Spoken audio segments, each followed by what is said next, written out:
16.14. J'ai créé le récit de David et Goliath.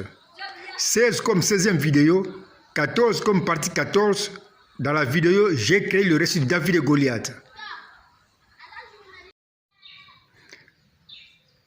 J'ai démontré comment j'ai caché dans la bouche même de Goliath la promesse du Messie que je suis, qui mourra comme un sacrifice. Je répète ceci, j'ai démontré comment j'ai caché dans la bouche même de Goliath la promesse du Messie que je suis, qui mourra comme un sacrifice. Mais un sacrifice qui sera un signe de liaison ou de l'unité de Dieu qui reste au ciel et de l'homme qui reste sur la terre, qui était séparé depuis le péché d'Adam. Je répète ceci, un sacrifice qui sera un signe de liaison ou de l'unité de Dieu qui reste au ciel et de l'homme qui reste sur la terre, qui était séparé depuis le péché d'Adam. C'est pourquoi, pour montrer cette réconciliation de Dieu et l'homme, Christ était à la fois Dieu et homme. Je répète ceci, c'est pourquoi, pour montrer cette réconciliation de Dieu et l'homme, Christ était à la fois Dieu et homme.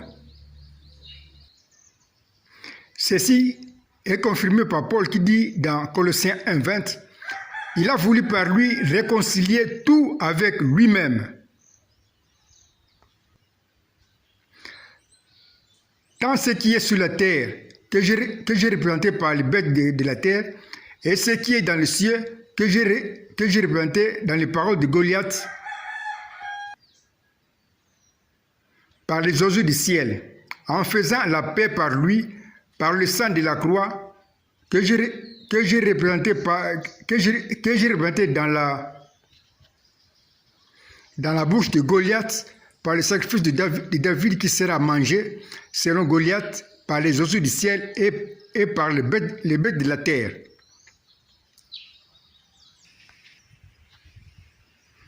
Paul ajoute dans 2 Corinthiens 5, 18 à 19, « Et tout cela vient de Dieu qui nous a réconciliés avec lui par Christ. »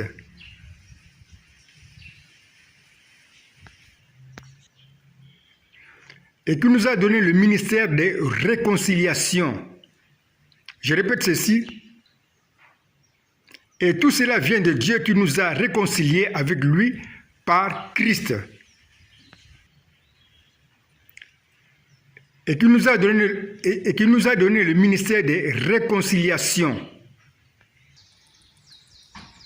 Au verset 19, Paul présente alors Christ comme le signe de l'unité, c'est-à-dire comme un témoignage de l'unité de Dieu et l'homme. Je répète ceci. Au verset 19, Paul présente alors Christ comme le signe de l'unité, c'est-à-dire comme un témoignage de l'unité de Dieu et l'homme. Paul dit alors, car Dieu était en Christ, réconciliant pour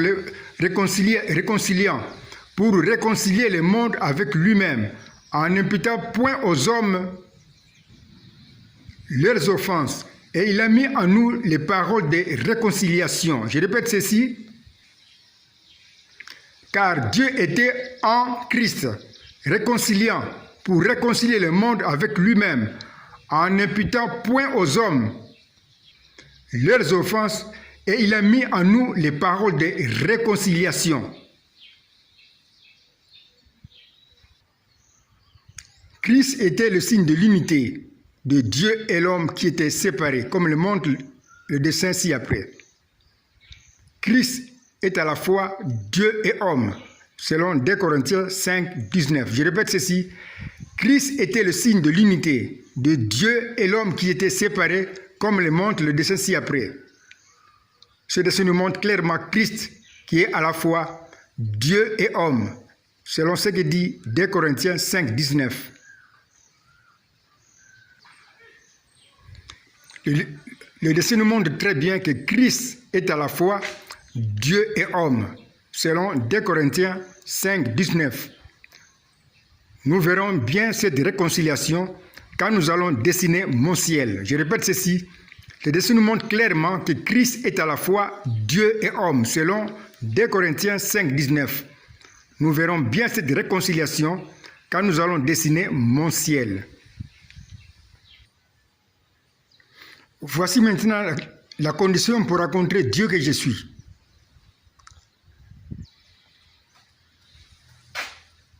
L'homme doit d'abord entrer en Christ, voir flèche 1, avant de rencontrer Dieu, voir flèche 2. Il y a ici 2 flèches. La flèche numéro 1 nous montre comment l'homme doit entrer d'abord en Christ.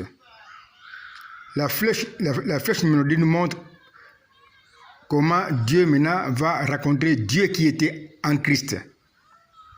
Parce que Christ est à la fois Dieu et homme. L'homme, pour rencontrer Dieu qui était en Christ, doit entrer en Christ, comme cela est représenté par la flèche 1. L'homme entre d'abord en Christ, où il va rencontrer son Dieu, selon la flèche 2. C'est la condition. La condition pour rencontrer Dieu que je suis, l'homme doit d'abord entrer en Christ, comme l'indique la flèche 1, avant de rencontrer Dieu, comme l'indique la flèche 2.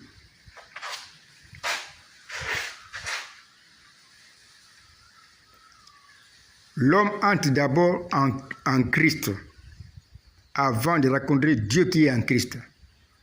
Parce que Dieu était en Christ pour la réconciliation, pour réconcilier l'homme avec lui-même. C'est pourquoi j'ai dit dans Jean 14, 6, « Nul ne peut venir au Père sans passer par moi. »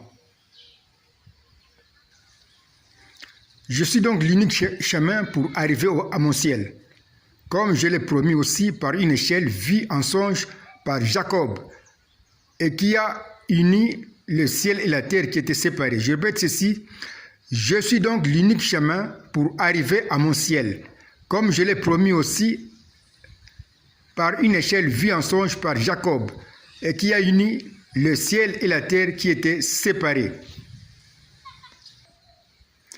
Voici un dessin qui présente notre échelle. Nous voyons le ciel qui est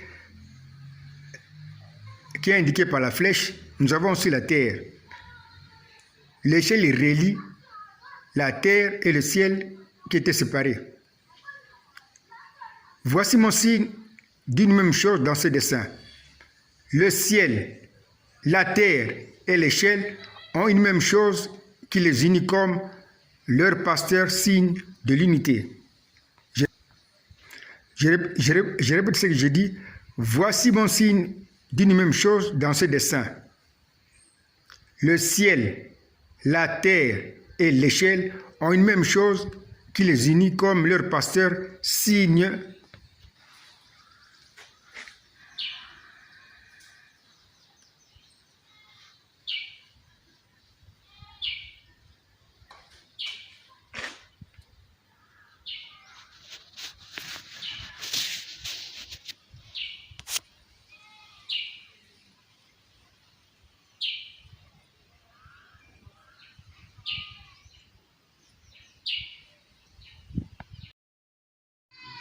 De l'unité, le même endroit. Nous pouvons alors représenter leur unité au mariage comme ci-après. Nous avons ici un schéma de mariage qui nous montre le mariage du ciel, de la terre et de l'échelle. Nous venons de trouver un schéma de prophétie qui annonce que le Messie que je suis sera l'échelle. Je répète ceci. Nous venons de trouver un schéma de prophétie qui annonce que le Messie que je suis sera l'échelle.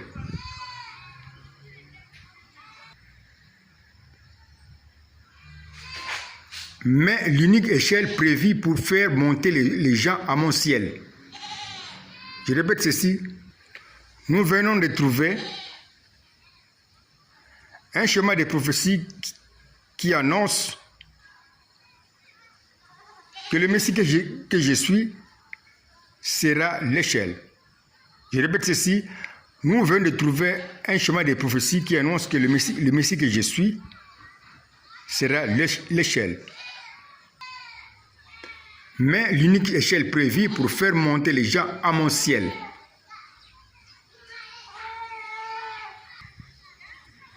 Dans ce chemin de prophétie qui montre l'unité du ciel, de la terre et de l'échelle, le ciel représente Dieu, la terre représente un homme, l'échelle représente un signe de liaison ou de l'unité qui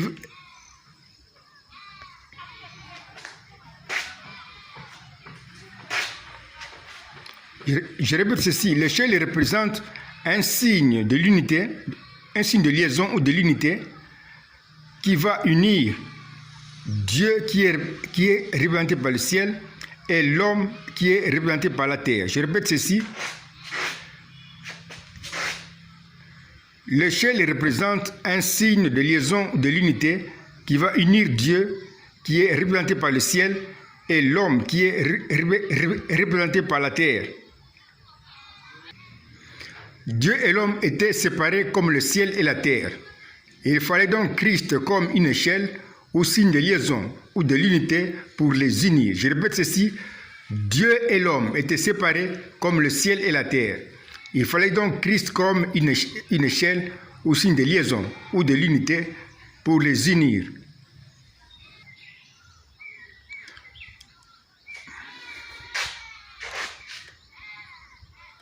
Nous pouvons maintenant compléter notre schéma que nous lisons en bas. Je répète ceci, nous pouvons maintenant compléter notre schéma que nous lisons en bas. Voici la prophétie que nous lisons en bas. Dieu qui est représenté par le ciel sera un homme qui est représenté par la terre, qui sera le Messie, mais qui va unir comme l'échelle. Dieu et l'homme qui étaient séparés comme le ciel et la terre. Le Messie qui sera un signe de liaison ou de l'unité sera donc à la fois Dieu et homme pour présenter la réconciliation. Je répète la prophétie, Dieu qui est représenté par le ciel sera un homme qui est représenté par la terre, qui sera le Messie, mais qui va unir comme l'échelle. Le Messie qui va unir comme l'échelle, Dieu et l'homme qui étaient séparés comme le ciel et la terre. Le Messie qui sera un signe de liaison ou de l'unité sera donc à la fois Dieu et l'homme pour représenter la réconciliation. Pour présenter la réconciliation, je dis bien, de Dieu et l'homme qui étaient séparés.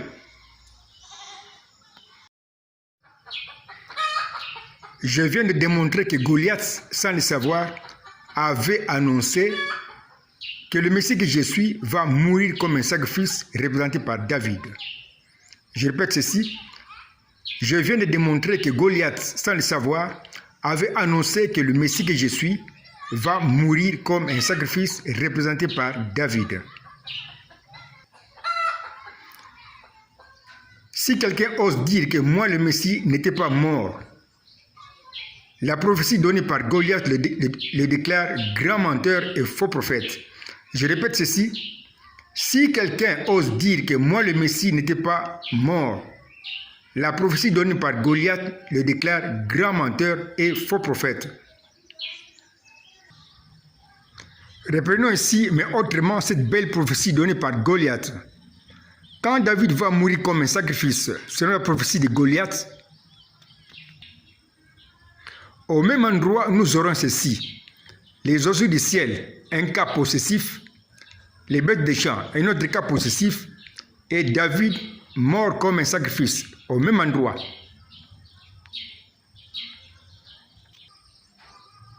Le signe de même endroit devient le signe de liaison ou de l'unité des oiseaux du ciel, des bêtes des champs et de David mort comme un sacrifice. Je répète ceci. Le signe de même endroit devient le signe de liaison ou de l'unité des oiseaux du ciel, des bêtes des champs et de David mort comme un sacrifice. Nous pouvons représenter leur unité ou mariage spirituel comme ci-après. Nous avons ici un chemin qui montre l'unité ou le mariage des oiseaux du ciel, des bêtes des champs et de David. Nous venons de trouver un chemin de prophétie écrit dans ma propre pensée, dans ma propre langue, qui sera inconnu aux anges que je vais créer plus tard. Je répète ceci.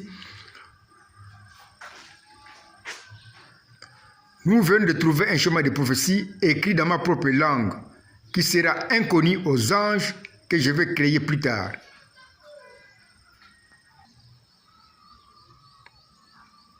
Or, dans un cas possessif, les noms qui sont cités sont dans l'unité. Le cas possessif, les oiseaux du ciel nous donnent l'unité ci-après, qui montre le mariage spirituel des oiseaux et du ciel. Les oiseaux sont alors représentés par le ciel, voire flèche 1. La flèche 1 nous montre ici que les oiseaux peuvent être représentés par le ciel. Parce que dans l'unité, dans les cas positifs, les oiseaux du ciel, il y a l'unité des oiseaux et du ciel. Et comme c'est un mariage spirituel, dans chaque mariage, l'un des mariés peut représenter l'autre. C'est pourquoi, dans ce mariage qui montre l'unité des oiseaux et le ciel, les oiseaux peuvent être remplacés et représentés par le ciel. C'est pourquoi la flèche 1 nous montre ici le ciel qui représente maintenant les oiseaux. Je répète ceci. Dans un cas possessif, les noms qui sont cités sont dans l'unité. Comme dans le cas possessif, les oiseaux du ciel. Nous avons, dans le cas possessif, les oiseaux du ciel, nous avons l'unité ci-après. Les oiseaux qui sont mariés avec le ciel. Les oiseaux sont alors représentés par le ciel, comme le montre la flèche 1.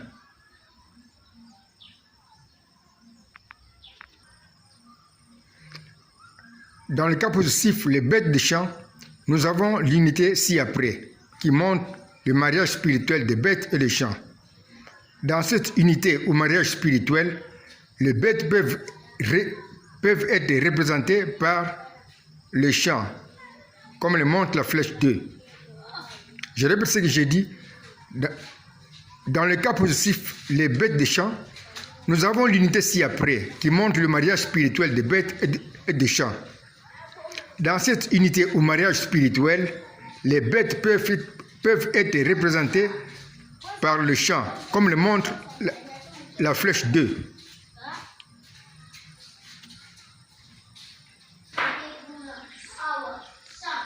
Je reprends encore ce que j'ai dit.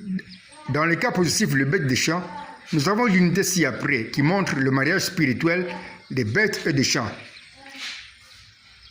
Dans cette unité, les bêtes peuvent être représentées par le champ, comme le montre la flèche 2.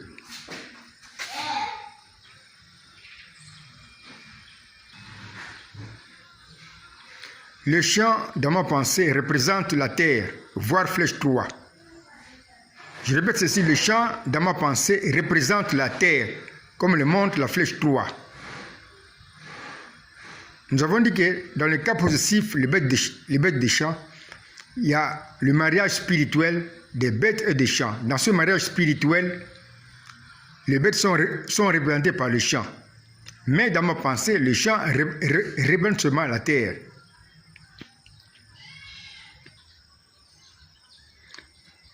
Nous passons maintenant du schéma qui avait qui montrait l'unité des oiseaux du ciel, les bêtes des champs et de David, au schéma qui est en bas, qui montre l'unité ou le mariage spirituel du ciel, de la terre et de David. Dans ce dernier schéma, ma pensée est plus claire. C'est la même pensée qui était là-bas au-dessus, qui montrait le mariage des oiseaux, des bêtes des champs et de David. C'est le même schéma qui est en bas, qui montre le mariage du ciel, de la terre et de David. Mais dans ce dernier schéma que nous avons en bas, ma pensée est plus claire. Nous pouvons alors compléter notre chemin que nous lisons en bas. Nous lisons le chemin des prophéties en bas. Dieu qui est représenté par le ciel sera un homme qui est représenté par la terre. Mais quel homme? Un homme qui va, comme David, mourir comme un sacrifice.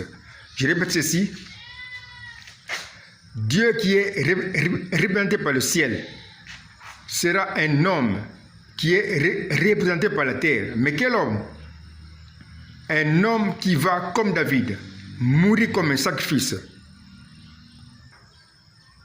Le Messie sera alors un signe de liaison ou de l'unité qui va unir les habitants du ciel, représentés par les oiseaux du ciel, et les habitants de la terre, représentés par les bêtes de la terre. Je répète ceci.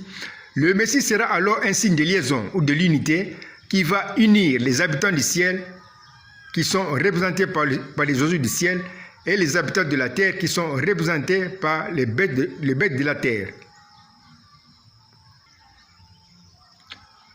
Le Messie, pour présenter cette réconciliation de Dieu et l'homme dans sa propre vie, sera à la fois Dieu et homme. Je répète ceci. Le Messie, pour présenter cette réconciliation de Dieu et l'homme dans sa propre vie, sera à la fois Dieu et homme.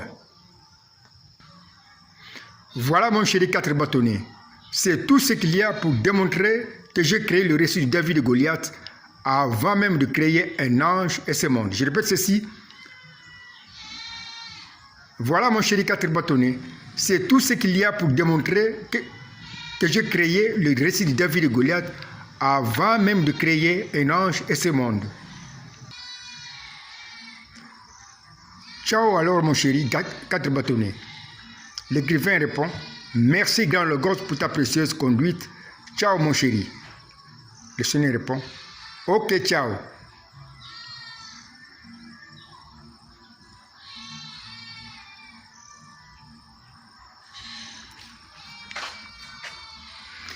Merci, grand Logos, pour ta précieuse conduite, Père bien-aimé. Pour tout ce que tu as fait pour moi, Père bien-aimé, pour me démontrer, Seigneur Jésus-Christ, pour me démontrer, Seigneur Jésus-Christ, que c'est toi qui es l'auteur de la Bible, Père bien-aimé, qui avait créé le récit biblique comme un film prophétique dans lequel tu avais annoncé ta première venue, Père bien-aimé, où tu viendras mourir comme un sacrifice représenté par David, Père bien-aimé. Selon la promesse que tu avais placée dans la bouche même de Goliath. Tu te fais connaître à moi, Père bien-aimé, comme le créateur du récit de David et Goliath. C'est pourquoi je te dis merci, Père bien-aimé, pour ce que tu as fait pour moi, Père bien-aimé de voix. Je ne suis pas plus que les autres, mais ta grâce est répandue sur moi pour me faire connaître ce récit biblique, Père bien-aimé, que tu avais créé. Alors que tu étais la pensée qui était en train de penser avant la création des anges et de ce monde. Du fond de mon cœur, je te dis merci pour ta grâce que tu as répandue pour moi, pour connaître ces choses, Seigneur Jésus. En ce temps où tu as fait connaître tous les mystères qui étaient cachés dans ta Bible, Père bien-aimé, dans ta pensée, dans ce monde, Père bien-aimé de voix. Puisse ta grâce me garder petit avec ces choses, Père bien-aimé, parce que tu as dit dans ta parole que tu résistes aux orgueilleux, mais tu fais grâce aux humbles. Pardonne-moi toutes les fois que j'étais attristé d'une manière ou d'une autre. Souviens-toi combien, Père bien-aimé, tu as souffert pour moi à la croix de Golgotha. C'est parce que je te prie, Père bien-aimé, de m'accorder ta grâce, d'être constamment sous le sang, Père bien-aimé. Le fait de même pour ceux qui croient, Père céleste, à l'œuvre de Golgotha, où toi, oh Dieu, tu as fait le projet, Père bien-aimé, de voir que tu as accompli, Père bien-aimé, à la croix de Golgotha, de mourir toi-même pour les péchés de ton peuple, pour lui accorder, Seigneur Jésus, la vie qui sera dans le sang. Je te remercie infiniment pour cela, Seigneur Jésus. Merci pour Golgotha, pour ces grâces bénies dans le monde entier, tes enfants, Père bien-aimé, qui ne comptent que sur l'œuvre que tu as accompli à la croix de Golgotha, en répandant là-bas, Père bien-aimé, le sang qui devait apporter la vie à l'homme, Seigneur Jésus. C'est pourquoi, au jour même de la Pentecôte, Père bien-aimé de voir, quand cette vie s'est répandue dans l'église, Seigneur Jésus, Pierre, Père, s'est levé avec la puissance du Saint-Esprit et il a parlé au peuple de Dieu pour montrer, Père bien-aimé de voir, qu'on avait tué le Messie, Seigneur Jésus. Oh Dieu Tout-Puissant, viens nous en aide pour demeurer, oh Dieu, sous le sang que tu as répandu. Pardonne-nous nos erreurs, nos manquements, que nous ne cessons de commettre de plusieurs manières. Vois combien j'ai reconnu que c'est toi qui es le créateur du récit biblique. Qu'il puisse en être ainsi pour ceux qui vont voir cette vidéo, Père bien-aimé. Qu'il puisse être amené à reconnaître, Seigneur Jésus, que c'est toi seul qui est le véritable Dieu qui avait fait le projet avant la création de ce monde, Père bien-aimé, de voir, de mourir de toi-même pour le péché de ton peuple. Je te rends grâce pour cela, Père bien-aimé. Je te prie, oh Dieu, de voir dans mon cœur combien il me tarde d'arriver, Seigneur Jésus, à la révélation, Père bien-aimé, de voir de Jésus, celui qui suit, dans lequel tu as caché ton véritable nom de Jésus-Christ, Père bien-aimé, de voir, et dans lequel tu avais caché, Père, cela de voir ton grand projet de mourir pour ton peuple toi-même. Sois loué, sois glorifié, toi qui es digne de louange et de gloire, qui te fait connaître à moi, Père bien-aimé, ainsi qu'aux autres, Seigneur Jésus, comme, oh Dieu, notre Sauveur, celui qui avait fait le projet dans sa pensée, Père bien-aimé, avant la création de ce monde, Père bien-aimé, de voir, de mourir lui-même pour le péché de son peuple, Seigneur Jésus. Sois loué, sois glorifié, oh toi qui es mort comme un sacrifice, Père bien-aimé, de voir, représenté par David, Seigneur Jésus, qui devait rassembler, Père bien-aimé, de voir, les habitants du ciel et aussi les habitants de la terre, Seigneur Jésus, qui sont représentés, Père bien-aimé, par les oiseaux du ciel et aussi par les bêtes de la terre, Seigneur Jésus.